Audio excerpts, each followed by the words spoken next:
Welcome to Swords, Spears, and Arrows with Camille Babin, a podcast that features messages on spiritual formation, soul care, and a book club to help you win the battle within.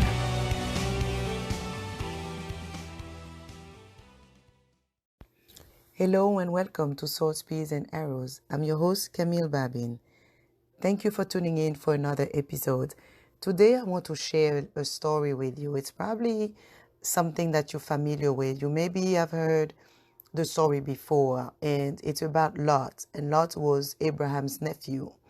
That when you talk about the city of Sodom and Gomorrah, that's when most of the time you refer to Lot, because he was the one in those cities that the angels came to visit and to tell him that basically they will destroy the cities, and he gave him a way to escape. And most of the time we talk about Lot's wife. You probably have heard of her. We always mention her when we want to give the message or send this message that you shouldn't look back. What's behind you is past. You should look forward to the future. You shouldn't come back to what was. So we always refer to Lot's wife because she didn't follow the instruction. When the angels were giving them the instructions so that they could escape and their life will be preserved, she didn't follow the instruction. She didn't obey, and she looked back and she was changed into a pillar of salt. So we like to refer to Lot. We always said, even later on, the Bible said, remember Lot's wife. And it's really a reminder for us not to look back at what has passed, or if we're leaving a situation. Let's say if God takes us out of one place, we don't want to be stuck in that previous place. We don't want to be stuck in the past. We don't want to be stuck in what could have been a regret or a disappointment, whatever. We just want to keep moving forward and embrace the future. And as much as we like to talk about Lot's wife, today she's not the one that really caught my attention. She's not the one that I want to use as a reference point. But instead, I want us to take a look at Lot himself. What is so special or particular? What message do I wish to convey today using his story? And the part that I want to share, I'm not going to read it, but it's in Genesis 19. And Genesis 19 tells us it's not the beginning. It's not the first time that we introduce to the man Lot, because we already know who he is because of his uncle Abraham. However, the chapter of Genesis 19 is very much focused on him alone. And again, it's when the angels came and told him that they will destroy the cities. And the way the angels even spoke to Lot, they told him specifically, escape for your life. Do not look behind you, nor stay anywhere in the plain. Escape to the mountains, lest you be destroyed.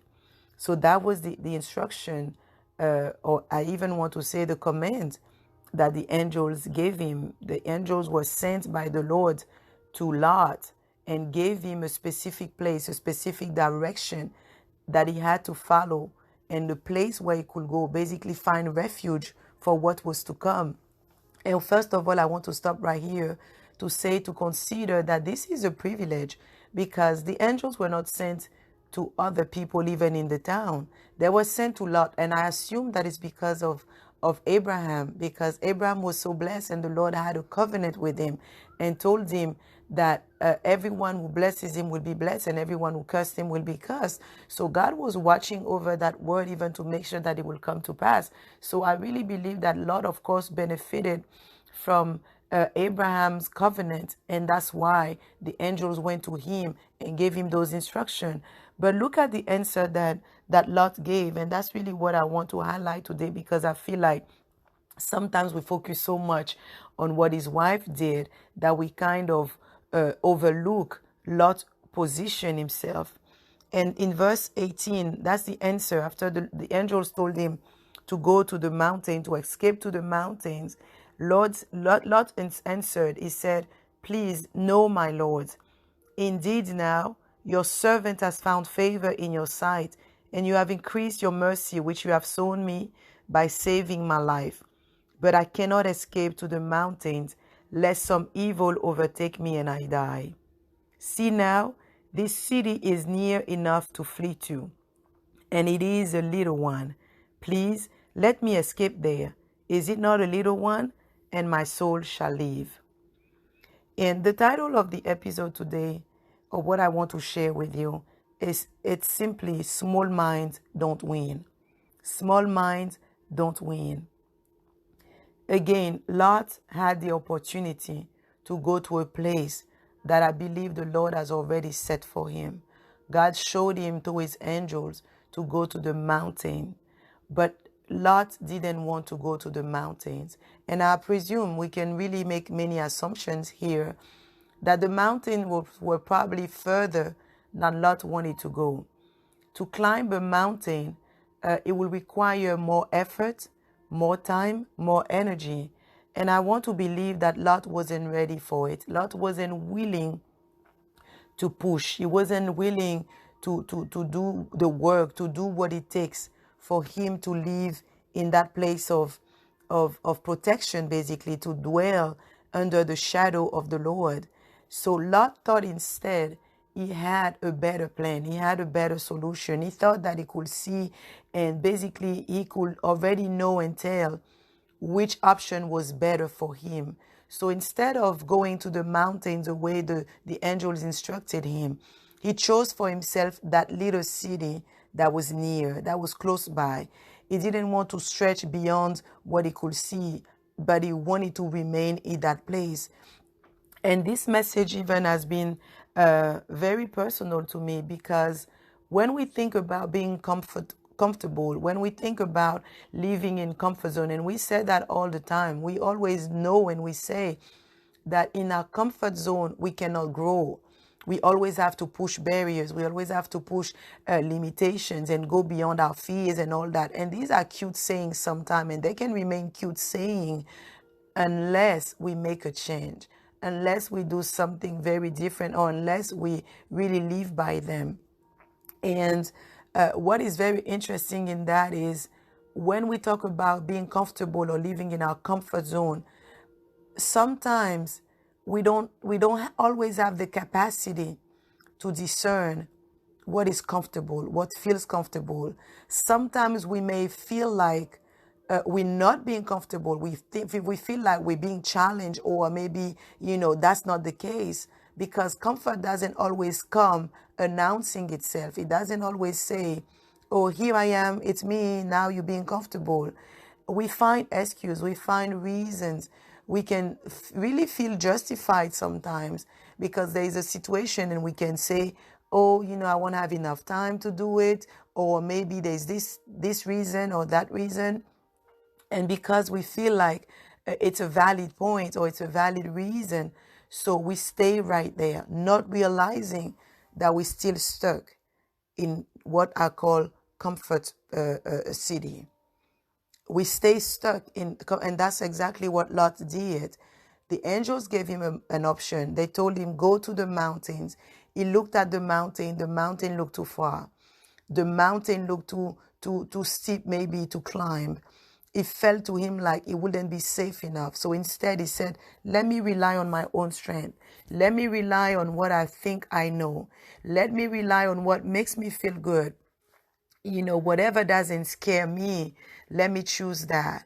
And today I'm challenging us, me included, to see beyond our fears, to see past what we know. Because if we stay in what we know, if we stay in what is familiar, we will never embrace what God has for us. And we can definitely place Lot right next to Abraham. And it's not to compare just for the sake of comparing. But why is it that Abraham is such a great man of faith? Because when Abraham was asked to dream bigger, to think bigger, to see beyond what was right in front of his face, he had to exercise his faith. He had to challenge himself and see, because the Lord told him, the children you will have will be as numerous as the stars in the sky. And let me tell you, and I know you probably have done the experience before, the more you look at the sky, the more stars, especially when you have stars in the sky, you feel like the more stars will appear. At least that's what it's been for me. Since I was a little girl, I can remember at night when I would be looking at the sky and I would see the stars, and my sisters and I sometimes we try to count the stars. And it felt like the more we were looking at it or the more we were counting, the more stars will appear. So that will require work. That will take patience to stand there and feel like every time I feel like I'm at the end, I'm almost done counting. There's another one that comes, there's another one that appears. But yet, Abraham had to stand and be able to do that, be able to see all the stars that he could see, to imagine, to project himself in the future and see and stretch his imagination and allow the Holy Spirit, the Lord, to guide him and to show him basically a glimpse or a vision of his future so that he could take a hold of it. He could really set his faith on it and his heart and his mind and everything within him to embrace the plan that God has for his life. On the contrary, Lot wasn't ready for that. Lot wasn't willing to push past the regular routine or the effort that he already was making. He felt like this will require too much of him. That was too much. And today I want us to ask ourselves, what have we considered to be too much? What are the things that feel like they will stretch us, that will require from us to expand, to enlarge, to really feel comfortable? Those are the things that I want us to think about, because again, comfort doesn't announce itself. It doesn't come, with the name tag, not all the time. And again, because we feel like we have reasons, we have excuses, we don't even realize, and we feel like it's okay. Why? Because Lord said, I don't want to die. If I go to the mountain the way you're telling me, I will die. Or evil may overtake me and I will die. So how many times have we given such an answer? We feel like, oh, if I take this job, it's not going to work because the hours are this way, or maybe the distance, it's kind of too far. We have many reasons, sometimes even when we have a choice between two places, two cities, or two states to move to. And we say, oh no, this one here, I have friends. At least I already know people because I have my children. It's not going to be easy for me if I go to a place where I don't know anybody. But what if God is still sending you to a place where you know nobody? What if God is taking you to a place that you've never been, that you don't know who's there already waiting for you? But yet you look at what's comfortable, what seems practical, or even for you, what seems logical and makes sense. And you said, that's what I'm going to choose. And God is looking at you saying, this is really not what I have for you. I want you to stretch beyond your fears. I want you to be able to exercise your faith and be able to grab and take a hold of what I have for you, because only your faith will be able to open your eyes, your spiritual eyes, to see what's behind the veil. The things that do not appear they're not on the surface, but you still have sometimes to scratch the surface, to peel a few layers if you want to. Even when you have a gift, to open the gift, that gift is wrapped, and you need some type of strength or patience to unwrap the gift, to remove the ribbon and remove the paper, and sometimes even open the film, the plastic wrap, and all these different things we do. But we don't see it the same way. When it's a gift, we feel like, oh, it's a gift, so of course I want to see what's inside. It's mine. So I will remove the paper, I'll rip the paper if I have to, rip the film or remove the tape, whatever. It doesn't matter. Even if it's a small package, you go through the steps. But why is it that when it's God's promise, when it's God's word or God's instructions, we're not always willing to rip the paper? We're not always willing to do what it takes, to take the steps, but to rip the paper and see what's there, and see, just do a little effort, be a little more courageous, and that's really what I felt like in my spirit to share, because we don't want to compromise. And I want you to think about that. What are the things that you're compromising for that may not look like compromise? But if you ask yourself the real questions, if you really ask yourself, you pause for a moment and you ask the Lord even to show you, to reveal to you maybe the real reasons Why are you saying no to an opportunity? Or why are you saying yes to something? And you will realize, is it from a place of comfort? Is it from a place of compromise? Or am I being challenged? Am I being stretched? Do I feel like I'm being pulled in different directions? Do I feel like, everything inside of me is just pulling? I feel those growing pains. I feel, like I'm really not right now talking about stretching yourself too thin and being, committed to different things. I'm not talking about that. I'm talking about when we feel like the Lord is really taking us to another level, to another dimension. Of course, just like a baby, when the baby grows, you feel the stretching. Even with your clothes, you feel when you gain weight, you feel that there's a stretch, there's a pull, right? The clothes, you need to have something maybe that would be larger, bigger, so that you can fit. So I really want us to think about it, because as a life coach, my role is to ask you questions. My role is to push you and encourage you to dig deeper, to ask yourself the question that don't seem so obvious, but at the end, you will really experience great joy and great success if you really take a minute to just ask yourself the real reason behind why you do what you do. Because I want to end on this last segment, because you can say, yeah, but anyway, Lot was able to move to the city like he said, he went to that little city, that small city. It's like God had something big for him. He said, basically, the mountain is yours. Go to the mountain. But Lot said, no, I'm not going to go to the mountain. I don't want that big. I don't want that much. I don't want, all these things. It seems too big. It seems too scary.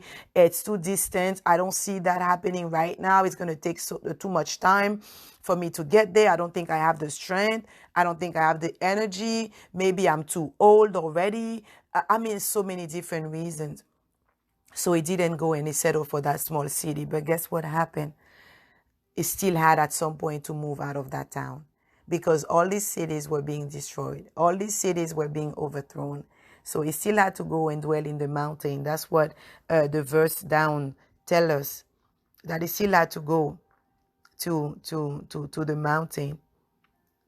And when he went, it's verse 30, then Lot went up out of Zoar, that was the city that he chose, and dwelt in the mountains, and his two daughters were with him. And maybe you already know the story of Lot and his daughters.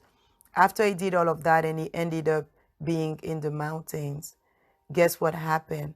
It was just he and his daughters.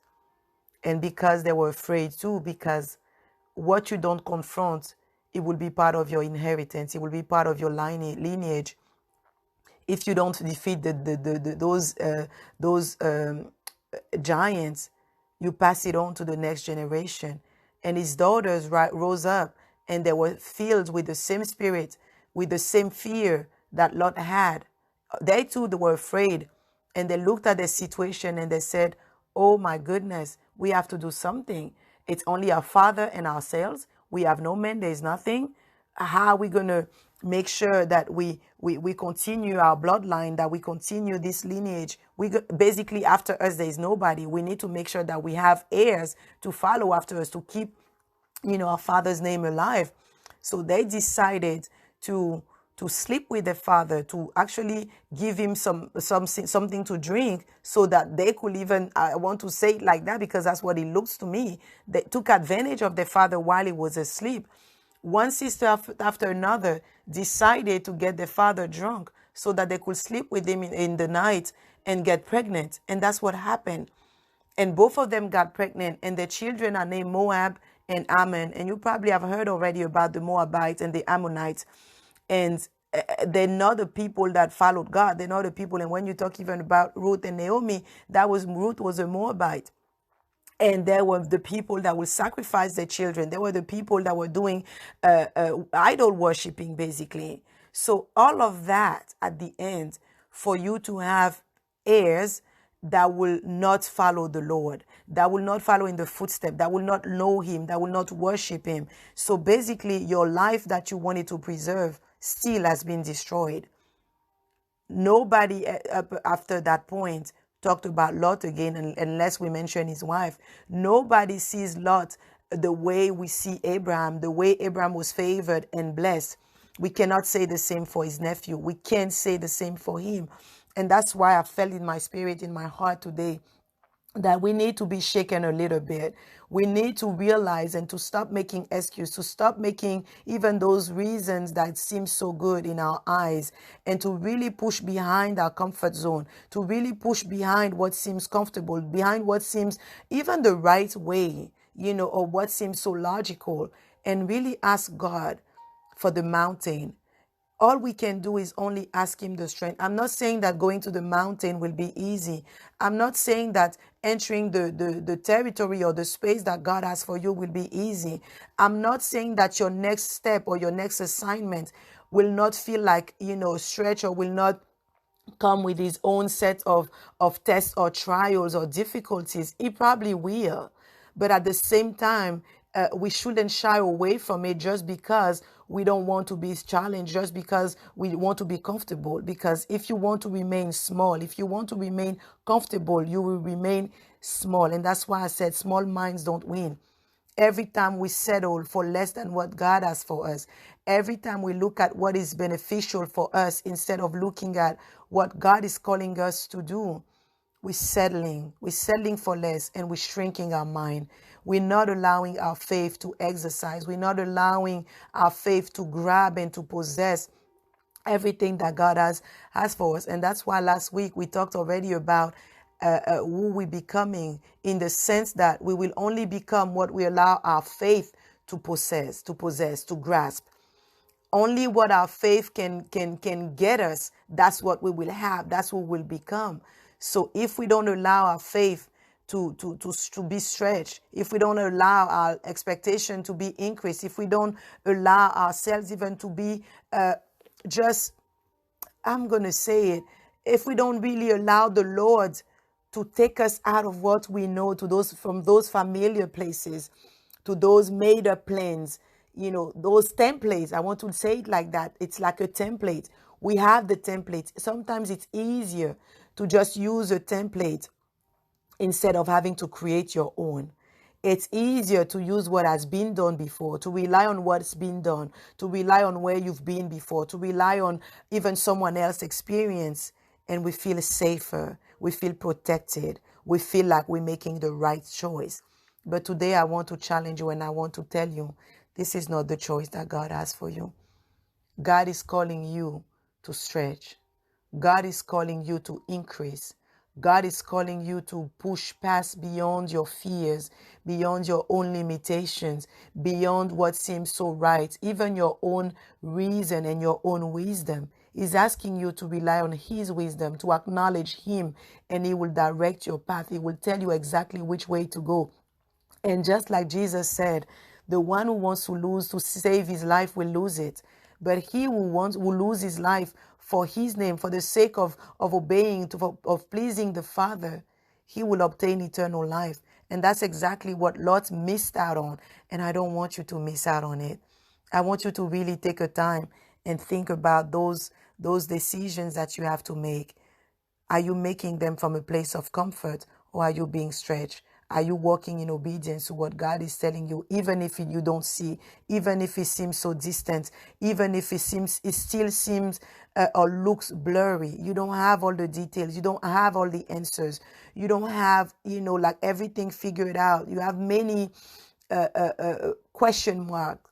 But as long as you obey the Lord, you will win. As long as you obey God, you follow him in his footsteps, you follow the leads that he's already giving you, you will succeed, and you will not be a small mind, and you will win. So I pray blessing over you, and I cannot wait to hear you, to talk to you next week. If you have any question or any comment, don't forget to like our page, to subscribe, and even there is the information also how to send us an email, how to contact us. If there's something that you want to share, we will be happy to hear your own story, to hear maybe in what ways you've been challenged and maybe which way you've been redirected. So don't forget to follow us on all the social media platforms, Instagram, Facebook, and even on our email also. Send us an email. So God bless you, and talk to you next week.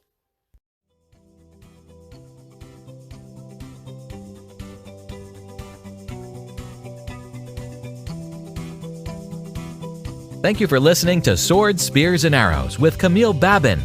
If you would like to find out more, check our website, www.havilasolutions.com, or follow us on Facebook and Instagram at Havila Solutions.